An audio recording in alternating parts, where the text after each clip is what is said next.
So we're going to have a little brief Devar Torah in honor of the state of Israel's birthday. So we've been talking about Kohanim, right? Kohen Gadol, the high priest, Kohanim. So let me tell you something about a Kohen Gadol. And we know about it from our readings in our high holiday prayer books. In the ancient temple in Jerusalem, the Kohen Gadol, the high priest, he would go on Yom Kippur into the Holy of Holies, the Kodesh Kodeshim. No one else could go, not even a Kohen, only the Kohen Gadol. He would pronounce the name of God out loud, and he would gain forgiveness for the sins of the Jewish people. He would ask God for a year of abundance, blessing, good life, affordable prices, it's actually in the blessing, and sufficient rains for the people of Israel. Why? Because we know how many times Israel suffered from drought. This past year was a good year, by the way. Again, the sea is very full. But many times in the book of Genesis, our ancestors had to leave Canaan because there was a drought. And they went to Egypt. So he ended up in Egypt.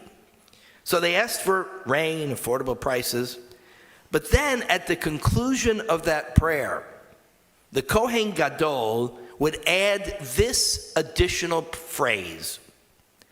And concerning the inhabitants of the Sharon, which is in the north, may it be your will, O God and the God of our ancestors, that their homes not become their graves.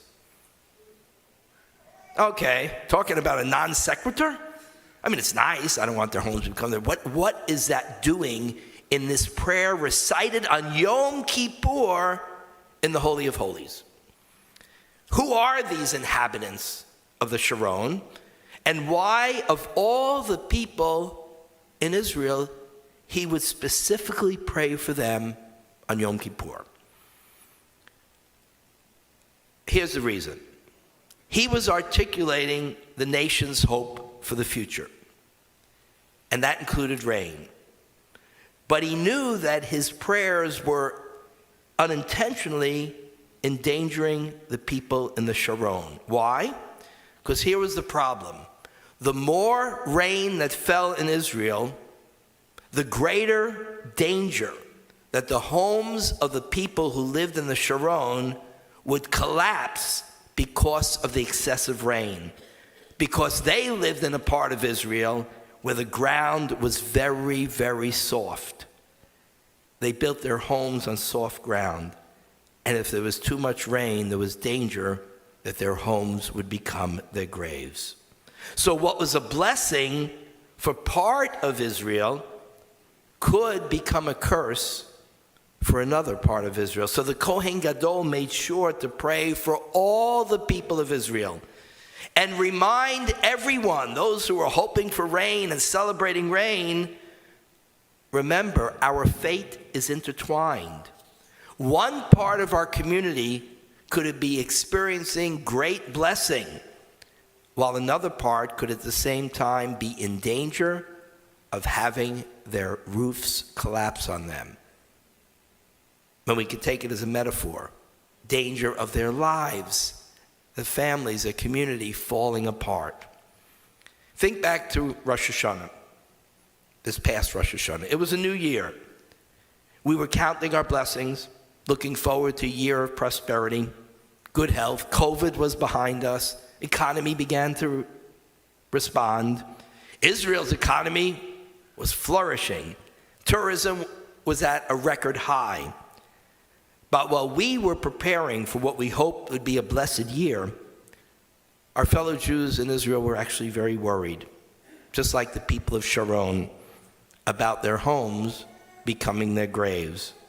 Because more missiles were flying in from Gaza, and Hezbollah was increasing its massive number of missiles and trying to set up bases even closer to Israel's borders.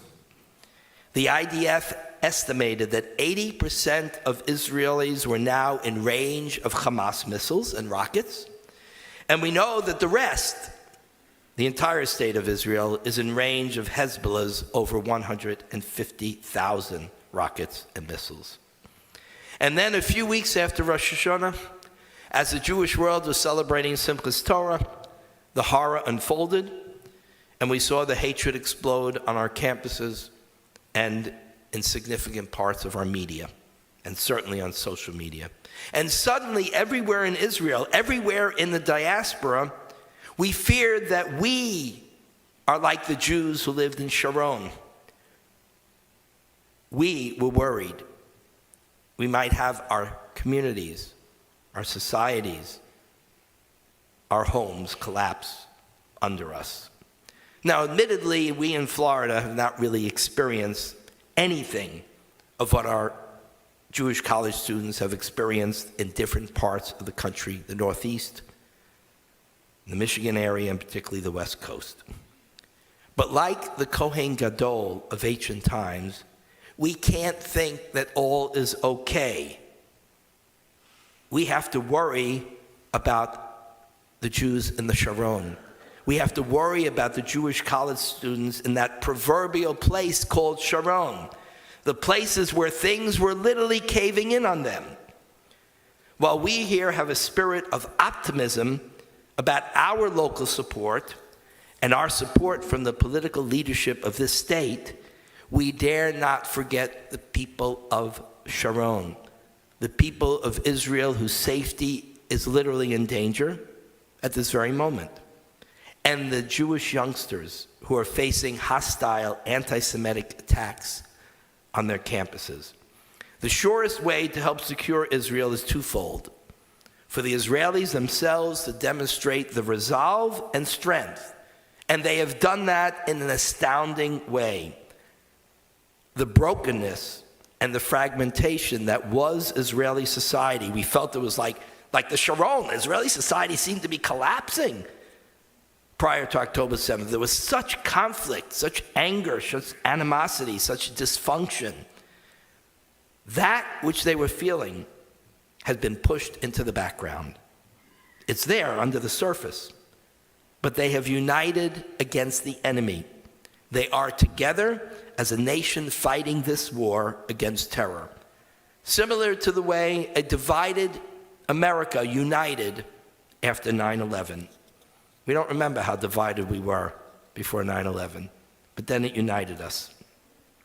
Our task is to show Israel's enemies and our enemies here in America, who are also enemies of America, enemies of freedom, enemies of the liberal values that they claim to represent, but it's a ruse. They have no liberal values. They are pure haters of Jews, of Americans, of capitalism, of democracy, of Western civilization. So our task is to show them that the American Jewish community and America itself stands firmly behind Israel, that we will not allow their homes to become their proverbial graves. A united Jewish people with America standing by Israel's side makes Israel unbeatable, and Israel's enemies know that very well. They are desperately searching for some type of divide between the West and Israel, because that's the only hope that they have, and they must not be allowed to see that divide. And with determination and strength, and with the help of many, many allies here in America, we will push that anti-Semitism back into the hole it crawled out of, and begin to reclaim our universities so that they can become once again places of true dialogue, inquiry, and respectable debate. Yom Ha'atzmaut, Israel Independence Day, reminds us of the difference between 1939 and 2024. For today, Israel is a powerhouse militarily and economically. And in the 1930s, the Jews were defenseless, powerless, and weak.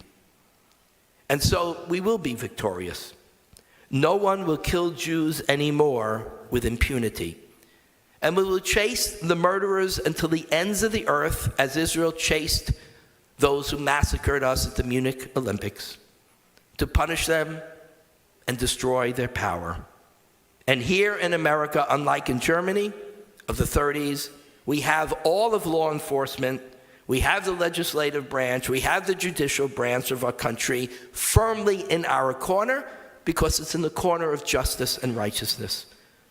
And we have the vast, vast majority of Americans who stand with us.